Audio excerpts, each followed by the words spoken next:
কিছু কথা বলা ও শোনার মতো তৌফিক যেন আল্লাহ রাব্বুল আলামিন আমাদের সকলকে দান করেন। সকলে বলি আমিন। আলহামদুলিল্লাহ আলহামদুলিল্লাহি ওয়া কাফা ওয়া সালামুন আলা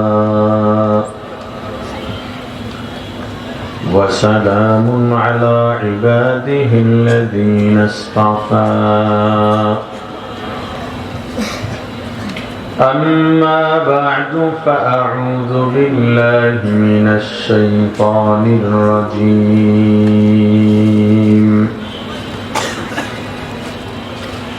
بسم الله الرحمن الرحيم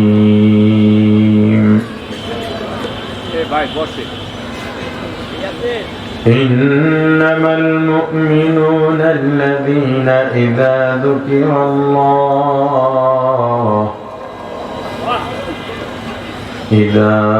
ذكر الله وجلت قلوبهم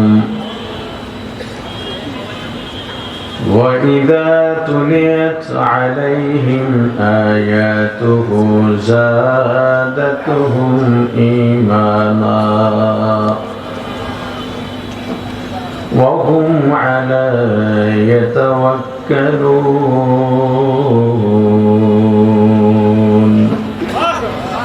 صدق الله العظيم. درود شريف اللهم صل على محمد وعلى آل محمد كما صليت على إبراهيم وعلى آل إبراهيم إنك حميد مجيد. اللهم بارك على محمد وعلى آل محمد كما باركت على إبراهيم وعلى آل إبراهيم إنك حميد مجيد. يا حي يا قيوم برحمتك استغيث واصلح لي شأني كله ولا تكلني إلى نفسي طرفة عين. الحمد لله. চরমনারী নমুনায় ঐতিহ্যবাহী ঢাকা বিভাগীয় চরমনারী নমুনায় 3 দিন ব্যাপী ওয়াজ মাহফিল ও হালকায় জিকিরের মুহতারাম সভাপতি, 3 দিন ব্যাপী আজিমুস শান রহমতি বরকতি মজলিসের প্রধান অতিথি, আমাদের প্রাণের মানুষ, আমাদের শায়েখ, এদেশের মুক্তিকামী শান্তিকামী মানুষের রাজনৈতিক আধ্যাত্মিক ও চারিত্রিক রাহবার, সকল শ্রেণী পেশার মানুষের প্রাণ পুরুষ হযরত পীর সাহেব হুজুর চরমনাই হাফিজাহুল্লাহ তাআলা, বেগার মুআজ্জাজ মুকাররম হযরত উলামায়ে কেরাম, দূর দূরান্ত থেকে আগত ইসলাম প্রিয়, দিন প্রিয়, মর্দে মুজাহিদ, আল্লাহ রাব্বুল আলামিনের আশিকিন, জাকিরিন, শাকিরিন মুসলমান ভাইরা, কলিজার টুকরা সমবয়সী যুবক ও ছাত্র বন্ধুগণ, পর্দানিশী মা ও বোনেরা, আল্লাহ তাআলা দরবারে লাখো কোটি শুকর ও সুজুদ যেই মহান রব্বুল আলামিন আমাদেরকে হায়াতে তৈয়বা দান করে দুনিয়ার জান্নাতের বাগান কোরআন সুন্নাহর আলোচনার এই মোবারক মজলিসে আশা ও বসার মতো তৌফিক দান করেছেন, আলোচনা শোনার মতো সুযোগ করে দিয়েছেন, এজন্য শুকরিয়া আদায় করি আলহামদুলিল্লাহ। একটু জিকির করি, লা ইলাহা ইল্লাল্লাহ,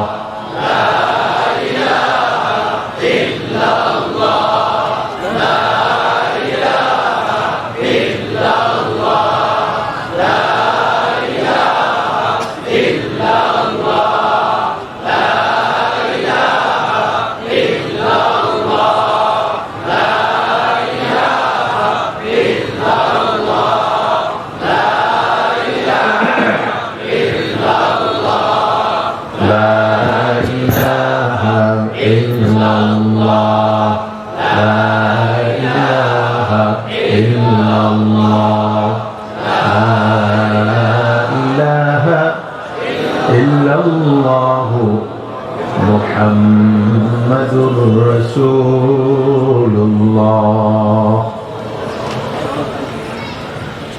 আল্লাহ বলেন, ইন্নামাল মুমিনুন,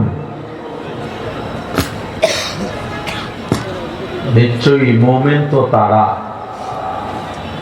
কারা, ইজা যিকির আল্লাহ, যখন আল্লাহর জিকির হয়, ওয়াজিলাত কুলুবুহুম, মুমিনের কলবে তখন কম্পন সৃষ্টি হবে। আলোচ্য বিষয় শর্ত দুইটাই মনে রাখবেন। মুমিনের এই আয়াতের ভিত্তিতে মুমিনের শর্ত বা মুমিনের পরিচয়, আল্লাহর জিকির হলে কলবে কম্পন শুরু হবে। মুমিন যখন আল্লাহর জিকির শুনবে, দেখবে বা নিজে করবে,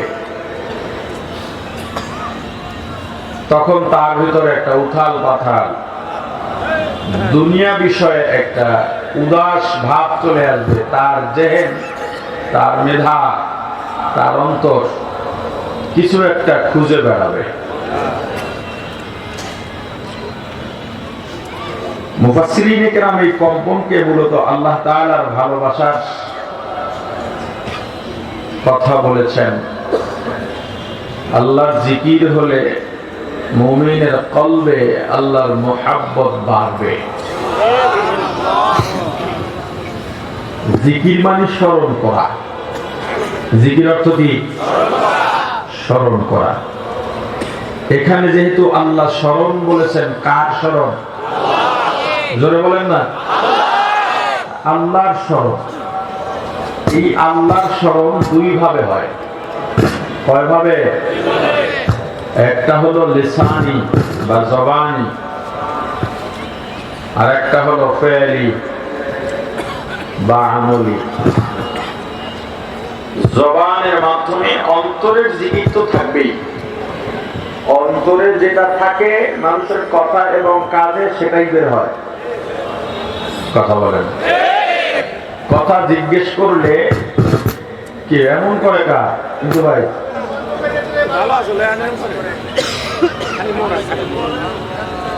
আমি কোন কথা, আমি না, শুধু এখানে বসে যে আলেম বয়ান করবেন তিনি আপনাদের কিছু জিজ্ঞেস করলে জবাব দেওয়া আপনার দায়িত্ব এবং সওয়াব হবে।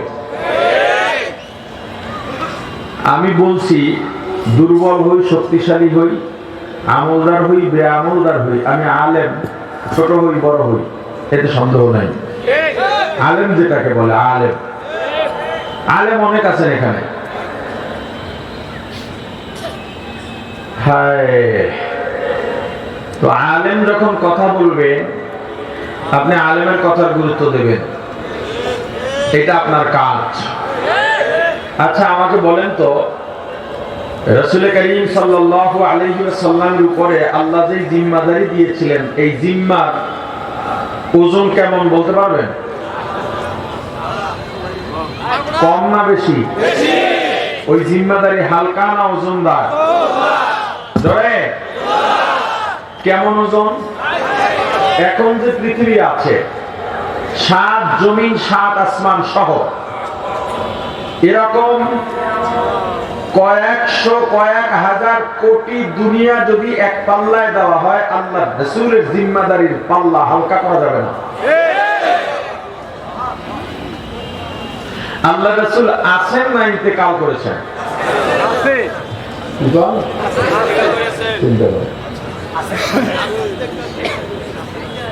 মানে ইন্তেকাল করেন নাই? প্রথমত কথা বুঝতে হবে, তারপরে জবাব দিতে হবে। ঠিক? এবার বুঝে বলেন, আল্লাহ রাসূল আছেন না ইন্তেকাল করেছেন? কিন্তু রাসূলের জিম্মাদারি ওখানেই খতম, ইন্তেকালের সাথে না, এটা বহাল আছে। জিম্মাদারি মানে একটা দায়িত্ব, দায়িত্ব প্রয়োগের জন্য দায়িত্বশীল লাগে, কর্তা লাগে। আল্লাহ রাসূলের উপরে যে দায়িত্ব ছিল বা জিম্মাদারি ছিল, রাসূল যতদিন ছিলেন তিনি সেটা পালন করেছেন দায়িত্বশীল হয়ে, জিম্মাদার হয়ে। এখন তো রাসূল ইন্তেকাল করেছেন, সেই ইন্তেকালের সঙ্গে জিম্মাদারিও কি ইন্তেকাল হয়ে গেছে না দাঁড়িয়ে আছে? রাসূল তো নাই, দায়িত্ব পালনের জন্য তো দায়িত্বশীল লাগে। জিম্মাদারি যেহেতু আছে, তাহলে জিম্মাদারও আছে। কথা বলে না? রাসূলের জিম্মাদারি ছিল, রাসূল ইন্তেকালের সাথে সাথে রাসূলের উপর থেকে জিম্মাদারি চলে গেছে। এরপরে জিম্মাদারি কারা পেলেন? বলেন। আল্লাহ রাসূল বলেছেন, ইন্নাল উলামা ওয়ারাসাতুল আম্বিয়া। জিম্মা, আল্লাহ রাসূল বললেন এই জিম্মাদারি আলেমদের উপরে দেওয়া হলো। রাসূলের ওয়ারিস কারা? জোরে বলেন। এই ভারী এবং ওজনদার জিম্মাদারি সাধারণ মানুষের উপরে দেওয়া হয় নাই, কারণ এমন ওজনদার জিম্মাদারি সাধারণ মানুষকে দিলে টিকতে পারবে না, সেই জিম্মাদারি পালন করতে পারবে না। এটা পালন করার যোগ্য ব্যক্তি কারা? বলেন বলেন, আরো জোরে বলেন। আলেম। কেমন আলেম? যে ওয়ারাসাতুল আম্বিয়া। আলেম আর ওয়ারাসাতুল আম্বিয়ার মধ্যে ব্যবধান আছে। আলেম যে কেউ হতে পারে, কিতাব পড়বে, তাফসীর পড়বে, হাদিস পড়বে, আলেম হয়ে যাবে, ওয়ারাসাতুল আম্বিয়া হবে না। ওয়ারাসাতুল আম্বিয়া যে রাসূলের জিম্মাদারি পালন করে সে। বুঝতেছেন না? তো আলেম তো দেশে বহু আছে, আছে না নাই? জাতি নিয়ে সবাই চিন্তা করে। দেখবেন আপনার এলাকায় বহু মসজিদ আছে, কিছু মসজিদের ইমাম, কেউ রাগ করবেন না আমার কথার সাথে মিলে গেলে, 40 বছর পর্যন্ত ইমামতি করে। এটা দোষের না। দোষের কোনটা জানেন? যখন বলে ওই এলাকায় ওই ইমামের বিরোধী কেউ নাই, সবাই ভালোবাসে, বুঝবেন গাবলা আছে। সে ওয়ারাসাতুল আম্বিয়া হতে পারে না, আলেম হয়েছেন, ইমাম হয়েছেন তিনি। যদি ওয়ারাসাতুল আম্বিয়া হতেনি, তাহলে রাসূলের যত দিক আছে ওই জিম্মাদারি পালন করতেন। রাসূলের জিম্মাদারি পালন করলে আবু জাহেল, আবু লাহাবের উত্তরসূরি যারা আছে, ওরা ওই ইমামকে ভালোবাসতে পারে।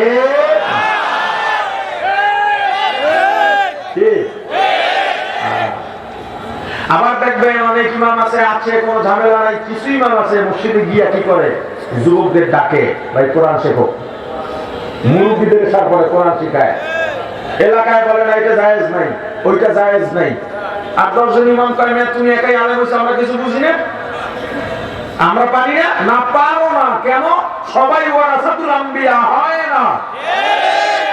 যে জাতিকে নিয়ে চিন্তা করে, যার চিন্তা আমার ঘরে ইসলাম লাগবে, সমাজ ইসলাম লাগবে, অর্থনীতি ইসলাম লাগবে, রাজনীতিতে ইসলাম লাগবে, রাষ্ট্রীয় ইসলাম প্রতিষ্ঠা করতে হবে, এই চিন্তা যারা করে তারা ওয়ারাসাতুল আম্বিয়া। এখন ওয়াজের মঞ্চে, আলোচনায়, জুমায় রাষ্ট্রীয়ভাবে ইসলাম প্রতিষ্ঠার বয়ান সব আলেম করেন না, সব ইমাম করেন না, সব পীর করেন না, সব ওয়াইজরা করেন না। যারা করেন তাদের সংখ্যা খুবই কম। উত্তরটা পাইছেন কিনা দেখেন, যে কিছু মানুষ আছে যারা জাতি নিয়ে চিন্তা করে, তাদেরকে অনেকে বলে তোমার এত গায়ে বাজে কিসের জন্য, তোমার এত দরকার কি? কথা বলে চুপ থাকতে পারো না? না, সবাই চুপ থাকতে পারবে না। আচ্ছা, তাহলে রাসূলের জিম্মাদারি দিলেন কাদের উপরে? জোরে সাধারণের উপরে। সাধারণকে আলেমের মুখাপেক্ষী করে দেওয়া হয়েছে। যে যার কাছে মুখাপেক্ষী তার সামনে মাথা উঁচু করা যায় না, তাকে ধমক দেওয়া যায় না। গোলাম আর মুনিব, এখানে কে কার কাছে ঠেকা? মালিক গোলামের কাছে না গোলাম মালিকের কাছে? কে কার কাছে মুখাপেক্ষী? মালিক গোলামের কাছে না গোলাম মালিকের কাছে? অতএব গোলাম তুমি যেহেতু মালিকের মুনিবের মুখাপেক্ষী, অতএব মালিকের সামনে কখনো মাথা উঁচু করবে না।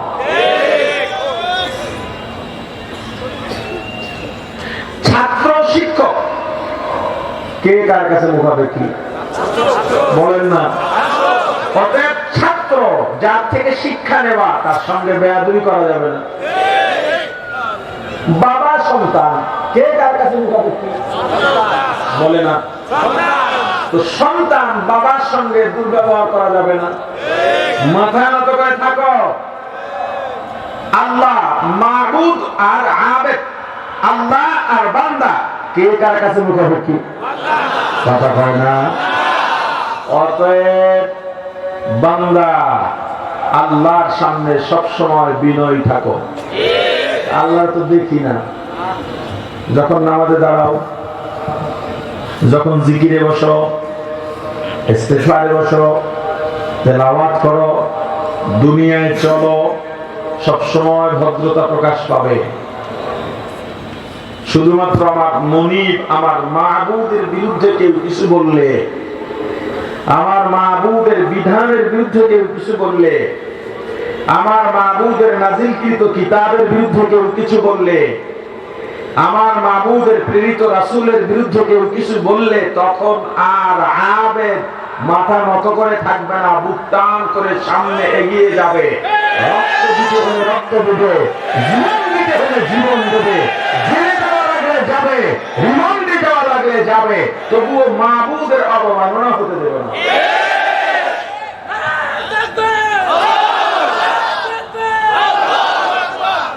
আচ্ছা, এবার বলেন আলেম আর আওয়াম। আওয়াম বুঝুন তো? সাধারণ।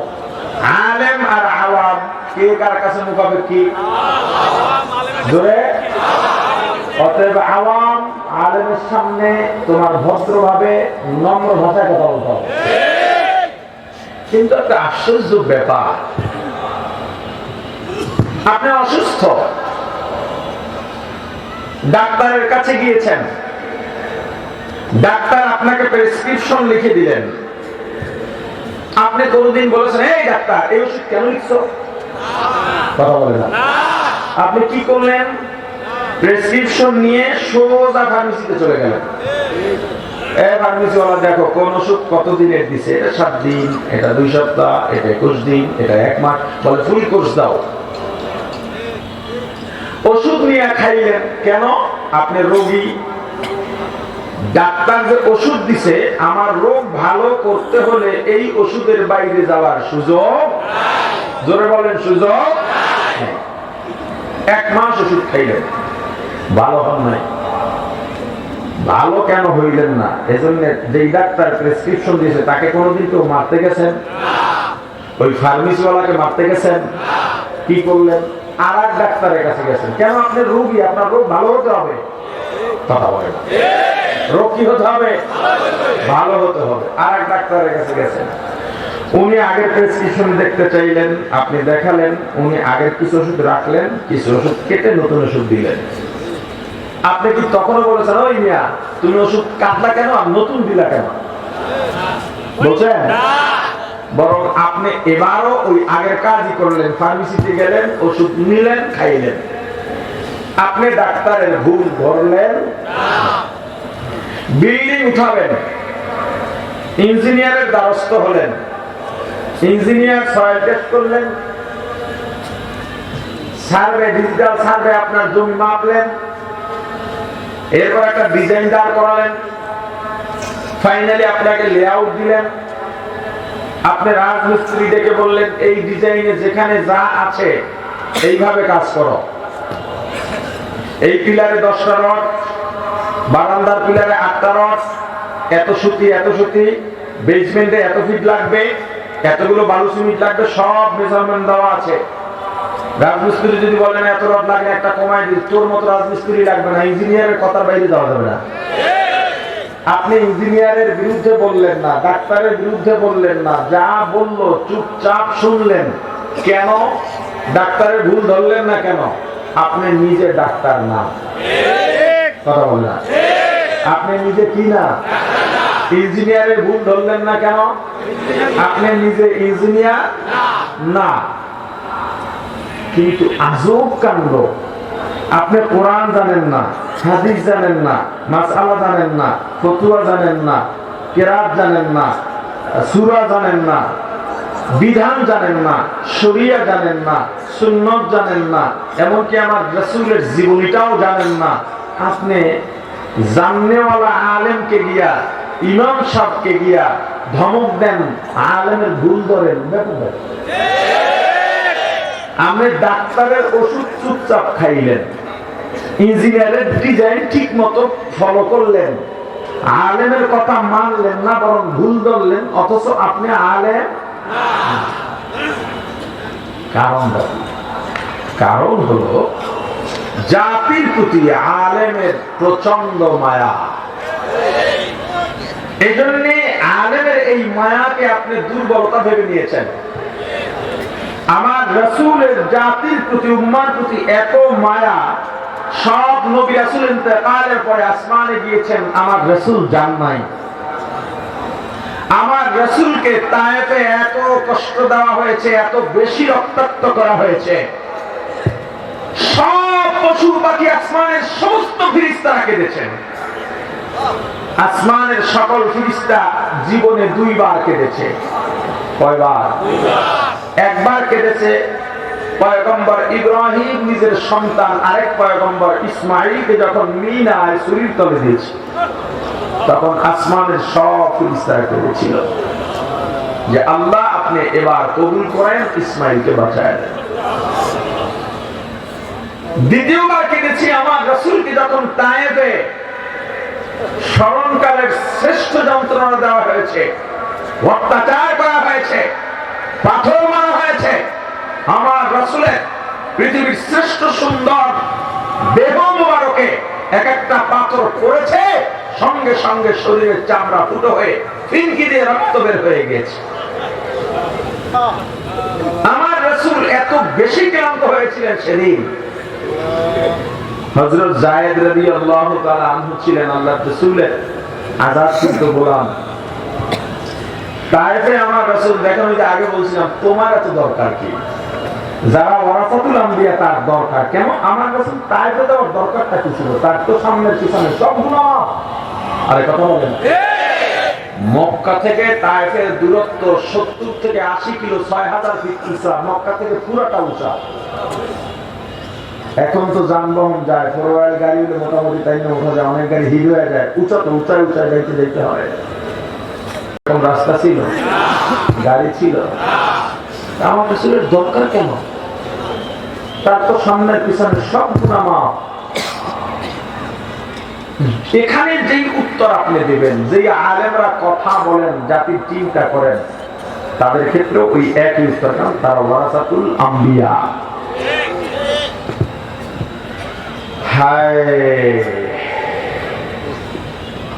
আমার রাসূল 2টা কথা চিন্তা করে তায়েফে গেছেন তো দাওয়াত দিতে। রাসূলের দুধ মায়ের একটা সম্পর্ক তায়েফের সঙ্গে, শ্বশুর বাড়ির একটা সম্পর্ক তায়েফের সঙ্গে।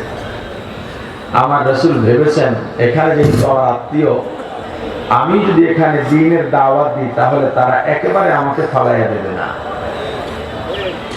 3 দিন মতান্তরে 10 দিন আমার রাসূল চুপচাপ ছিলেন, তায়েফে গিয়ে কিছু বলেন নাই। তায়েফের প্রান্তরে নবীজি যেদিন দিনের দাওয়াত দিতে যান, সেদিন নবীজি আমার কত আঘাতে সহিলেন, এতিম নবীজি সেদিন কত আঘাতে সহিলেন, হয়ে অসহায়। তায়েফের প্রান্তরে নবীজি যেদিন দিনের দাওয়াত দিতে যান, যায়েদকে সাথে নিলেন, 3টি দিন দাওয়াত দিলেন, একটা কাফের দিন করল না কবুল। যায়েদকে সাথে নিলেন, 3টি দিন দাওয়াত দিলেন, একটা কাফের দিন করল না কবুল। বরং পাগল বলিয়া দিল তাড়াইয়া, পাগল বলিয়া দিল তাড়াইয়া, চিনল না ওই দুর্ভাগার দল আল্লাহরই রাসূল, চিনল না ওই দুর্ভাগার দল আল্লাহরই রাসূল। সেদিন নিরাশ হয়ে নবীজি আসতেছিলেন ফিরিয়া, হয়ে অসহায়। তায়েফের প্রান্তরে নবীজি যেদিন দিনের দাওয়াত দিতে যান, রাসূল আমার তায়েফে গেলেন। 3 দিন মতান্তরে 10 দিন পর লোকালয় বের হয়ে সবাইকে ডাকলেন, দিনের দাওয়াত দিলেন। তায়েফবাসী, শোনো, আমাকে আল্লাহ রিসালাত দান করেছেন, আমি তোমাদের মুক্তির পথ দেখাইতে এসেছি। আল্লাহ রাসূল দাওয়াত দিতে দেরি, কাফেররা ঐক্যবদ্ধভাবে সব একত্র হইয়া আমার রাসূলকে ঘৃণা ভরে প্রত্যাখ্যান করলো। শুধু তাই নয়, দুষ্ট ছেলেদের লেলিয়ে দিল, দেখো এই যে একজন মুসাফির দেখা যায়, এ আমাদের দুশমন, ইনি একজন পাগল, একে এমন ভাবে পাথর মারো, পাথর মারতে মারতে তায়েফের বাইরে বের করে দাও। পাথর মারা শুরু হয়। হযরত যায়েদ রাদিয়াল্লাহু তাআলা আনহু একবার ডানে যান, আর একবার বামে যান, আর একবার পেছনে যান। যখন পেছনে যান, ডান আর বাম দিক দিয়ে আমার রাসূলের গায়ে পাথর পড়ে। যখন ডানে যান, তখন পেছন আর বাম দিক দিয়ে পাথর পড়ে। যখন ডান দিকে যান, তখন পেছন আর বাম দিক দিয়ে আমার রাসূলের গায়ে পাথর পড়ে। হযরত যায়েদ আক্রান্ত হলেন। আমার রাসূলের শরীরে এমন ভাবে পাথর মারা হয়, বৃষ্টির মতো চতুর্দিক থেকে পাথর পড়ে। আমার রাসূলের শরীরে যেই জায়গার মধ্যে পাথর পড়ে, সঙ্গে সঙ্গে ফুটা হয়ে রক্ত প্রবাহিত হয়ে যায়। এমন ভাবে রক্তাক্ত আমার রাসূল হলেন। সুন্দর শরীর মুবারক, মাথার উপরে বালতি দিয়ে পানি ঢাললে যেভাবে শরীর থেকে পানি বেয়ে বেয়ে পড়ে যায়, আমার রাসূলের শরীর থেকেও ওইভাবে রক্ত পড়া শুরু হয়।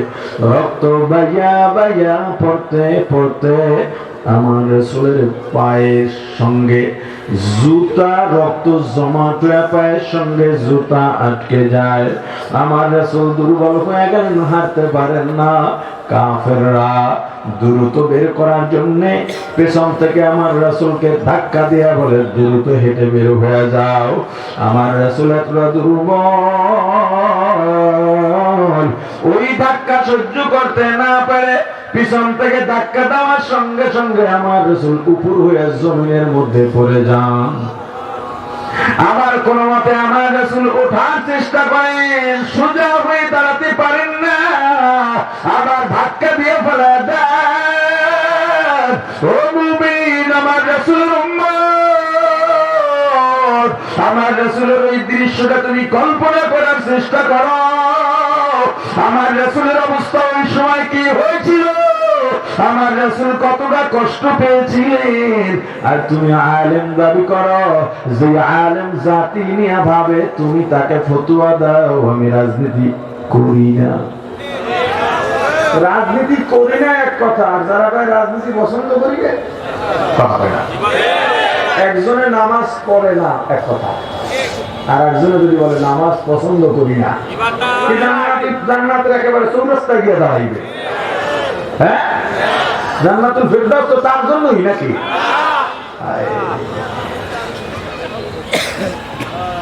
রাসূল আমার জায়েদের কাঁধে হাত দিয়া কোন মতে খুঁড়িয়ে খুঁড়িয়ে হাঁটতে হাঁটতে তায়েফের অদূরে পাহাড়ের পাদদেশে গিয়ে বসেন। সেখানে গিয়ে হাত দুইটা বাড়ায় দিয়েছেন, আমার আল্লাহ আপনি সাক্ষী থাকেন। ওরা বলে আমি নাকি ওদের শত্রু, ওদের দুশমন। ওরা বলে আমি নাকি পাগল। আপনি সাক্ষী থাকেন আমি তো পাগল না, ওদের দুশমনও না। ফেরেশতা এসে গেছেন, হুজুর আপনি বলেন আপনার আজকের কান্না, আজকের কষ্টে আসমানের সমস্ত ফেরেশতারা কাঁদে, পশু পাখি কাঁদে, গাছপালা কাঁদে, নদী নালা কাঁদে, কেউ বাকি নাই যারা আজকে কাঁদে না। আপনার কষ্ট, আপনার কান্না, আপনার কষ্ট কেউ সহ্য করতে পারে না। আপনি যদি বলেন ওদেরকে এই এলাকা ওলট পালট করে ধ্বংস করে দেব, আমার রাসূল কি বললেন? না না, এটা করব না। কত দয়ার নবী আমার, কত মায়ার নবী, না এটা করো না। ওরা যদি আমাদের চিনতো এটা করতো না। ওরা চিনে নাই, যখন চিনবে ওরা আমার সাথী হবে। ওদেরকে মেরে ফেললে আমি কার কাছে সালাতের জিম্মাদারি নিয়ে যাব? ওরা যদি নাও মানে ওদের পরবর্তী প্রজন্ম আমাকে মানবে। সেই রাসূলের রওজায় যাও হাজী সাহেবরা, লক্ষ লক্ষ মানুষ রওজার সামনে দিয়ে ঢোকে, লাইন ধরে সালাম দিচ্ছে। ওই জায়গাটা এমন জায়গা, পাথর দিলের ব্যক্তি ঢুকলেও তো মোমের মতো গলে যাওয়ার কথা। আফসোস এই লাখ লাখ হাজিদের মধ্যে দুই একজন দেখা যায় পাগলের মতো কাঁদে, গাল বাইয়া বাইয়া পানি পড়ে, আর বাকিরা মোবাইলে শুধু ভিডিও করে। কেউ আবার নিজের বউরে ভিডিও কল দেয়, বউ ভিডিও কলে রওজার উপরের ভাগটা দেখে আর নিজের বউরে বাকি সবাই দেখে। যদি আল্লাহ কাউকে কবুল করেন, মক্কা মদিনায় সবাই কিন্তু যাইতে পারে না। কারা যায় জানেন? তাদেরকে আল্লাহ দাওয়াত দেন। ওখানে আল্লাহ আগে নাম লিস্ট করেন, এরপর দাওয়াত দেন, তুমি আসো আব্দুর রহমান। আল্লাহর দাওয়াত পাইয়াও যারা গাদ্দারি করে ওখানে গিয়া, যারা মক্কা মদিনায় যায় তারা তো জান্নাতি হইয়া ফেরার কথা বলে না। এই যে আমার রাসূলের মায়া উম্মতের প্রতি, ওলামায়ে কেরাম সেই মায়া পেয়েছেন। আল্লাহর রাসূলের জিম্মাদারি যতগুলো সব ওলামায়ে কেরাম পেয়েছেন, সাথে মায়াটাও পেয়েছেন। এজন্য আপনি যখন আলেমকে গালি দেন, আওয়ামী লীগ বিএনপির মতো আপনাকে দল বাইন্দা আর এক গ্রুপ মারতে যায় না। আরে আপনি আওয়ামী লীগ বিএনপি বলেন কি, নিজেরাই তো মারামারি করে। একজনের সাথে আর একজনের না বললে আধিপত্য বিস্তার কেন্দ্র করে, দেখেন না? গত ফ্যাসিস্টে তারা দলীয় ভাবে নিজেরা মারামারি করে শত শত মানুষ শেষ। আর 5 আগস্টের পরে এ পর্যন্ত এখনো ক্ষমতায় যায় নাই, বিএনপির নিজেরাই মারামারি করে 200 উপরে খতম। কিন্তু আপনি আলেমের বিরুদ্ধে বলেন, গালি দেন, তবু আপনার কিছু বলে না, বরং তারা আবার দোয়া করে, আল্লাহ বুঝে নাই, আপনি বুঝ দিয়ে দেন। এবার আসেন, আপনি ডাক্তারের কাছে গেছেন, আপনি ডাক্তার না, তবুও যদি ভুল ধরেন, এমন খামখেয়ালি মানুষ আছে না? ভুল ধরতেই পারে, আপনি ধরলেন ভুল, না পাওয়ার প্যারাসিটামলের ডাক্তার তো সবাই, হ্যাঁ এই ওষুধ দিচ্ছেন কেন, বলতেই পারে কথার কথা। আপনি ধমক টমক দিয়ে ডাক্তারের ওষুধ খাইলেন না, অন্য ওষুধ খাইলেন, এটা আপনার শরীরের কিছু ক্ষতি হতে পারে, কিন্তু গুনাহ হবে না। কথা বুঝুন, ডাক্তারের ভুল ধরলে কি হবে না? আপনি ইঞ্জিনিয়ারের ভুল ধরতে পারেন, এখানে 10টা রড দেবো না, কাট 4 রড দিয়ে 6 রড দিয়ে এখানে পিলার কর।